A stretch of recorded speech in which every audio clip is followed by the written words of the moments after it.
예, 동지들 반갑습니다. 조금 늦었습니다. 예, 사회자가 말했듯이 오늘 민주노총 총파업 총력투쟁이 있었습니다. 노동자를 죽이고 민중을 죽이는 윤석열 정권 퇴진을 위한 집회가 있었고요.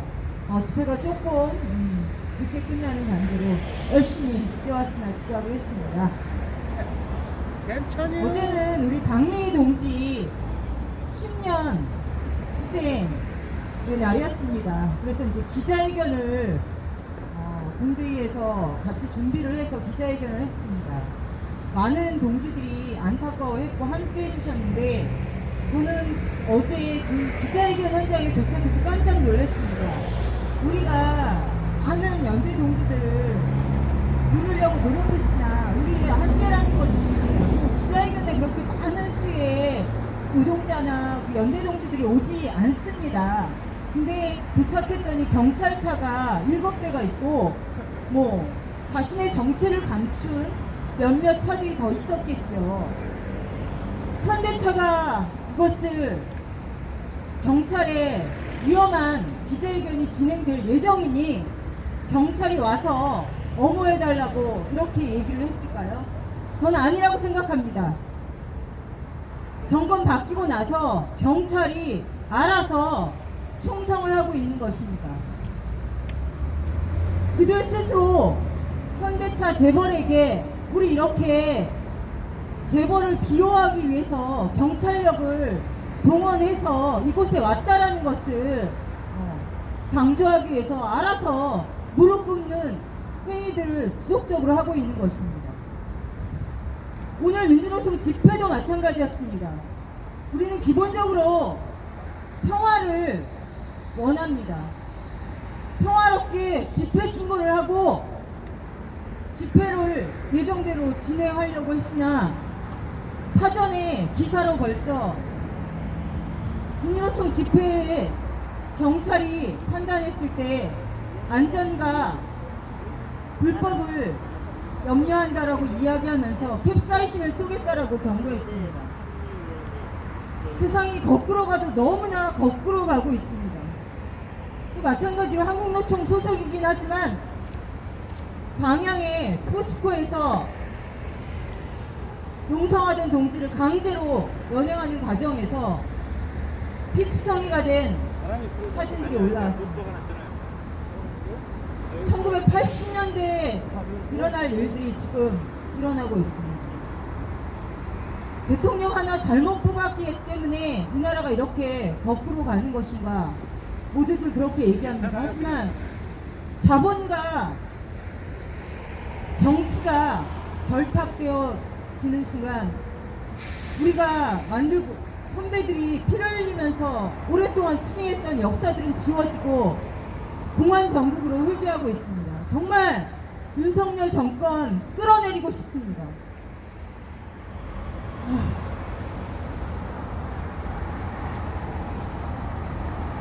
정말 막막합니다. 수없이 많은 회의를 합니다.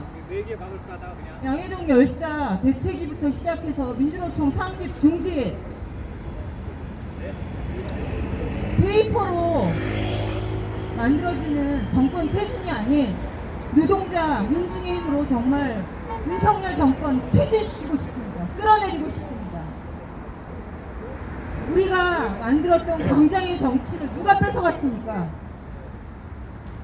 양당 정치로서 그나마 자기네 스스로 진보라고 자처하는 민주당이 고스란히 우리가 투쟁했던 과실을 따가는 것도 모자라서 개쓰레기 같은 윤석열 정권에게 정권을 넘겨주고 말았습니다. 아침에 자고 일어나면 진짜 뉴스를 검색해보기가 정말 두렵습니다. 오늘도 6시 몇 분에 또 재난 문자가 막 울렸죠. 그 문자를 본 순간 여러분 어떤 생각을 했습니까? 이게 오보라고 생각합니까? 아닙니다. 공안 정국으로 가기 위한 자신네들의 어떤 프로세스의 하나일 것입니다. 지지율을 높이기 위해서 우리의 주적은 우리 머리 위에 있으니 경각심을 갖고 윤석열이 얘기하는 대로 친미와 친일에 앞장서야 된다라는 거를 우회적으로 노동자 민중에게 문자로 그렇게 알림을 보낸 것입니다.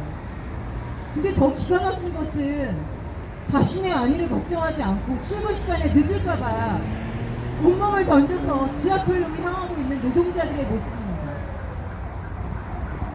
이렇게까지 성실할 필요는 없지 않습니까? 어제 박민희 동지의 기자회견 발언을 열심히 들었습니다. 박민희 동지가 수없이 많은 연대에 투쟁을 다니면서 연대 동지가 많은 것이 항상 부러웠다라고 얘기를 했습니다.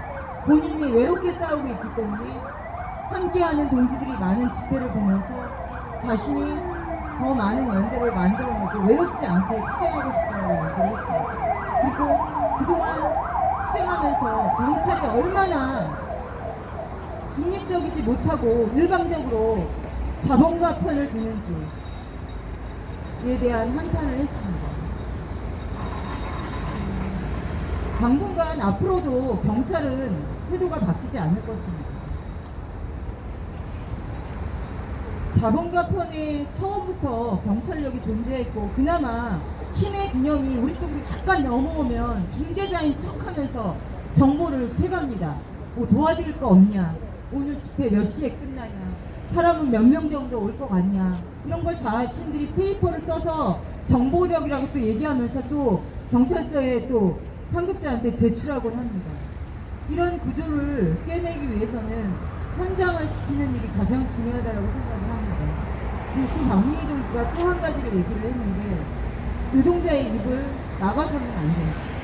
평등한 세상을 나가는 길에 노동자의 목소리는 굉장히 부중한 것이다. 투쟁하는 노동자들이 오랜 투쟁을 하거나 며칠 투쟁을 하지 않아도 정말 노동 현장에 똑소리 나는 대답을 이야기합니다. 수십 년 현장 활동을 하고 소위 활동가, 간부라고 얘기하는 사람들보다 훨씬 더 명확하게 이 땅의 현실을 이야기합니다. 그러기에 우리는 이 현장을 지키고 있는 박민희 동지 반드시 복직, 투쟁 승리해야 합니다. 그것이 노동자 민중의 살 길이고 앞으로 대한민국의 희망이라고 얘기할 수 있습니다. 그러기에 끝까지 연대하고 함께하도록 하겠습니다. 투쟁! 네!